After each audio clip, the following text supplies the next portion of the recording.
And we're back to learning Gimp, and this time I'm going to show you how to use the Simplex noise function. It's another function that helps us to add noise to images. Let us go to filters, render noise, and there it is. Let me close this for now, check the preview, and you can see what it does. Scale it up, and these little, let's say particles, they get smaller. Scale it down and they get bigger.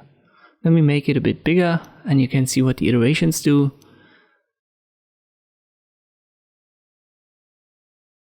So they add all of these smaller details, you can see right here.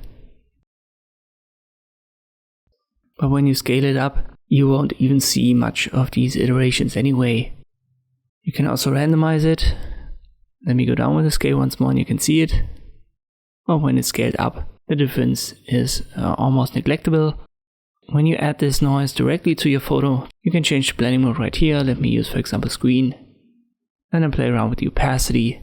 And afterwards adjust the scale, and you can create these extreme noise results using this function.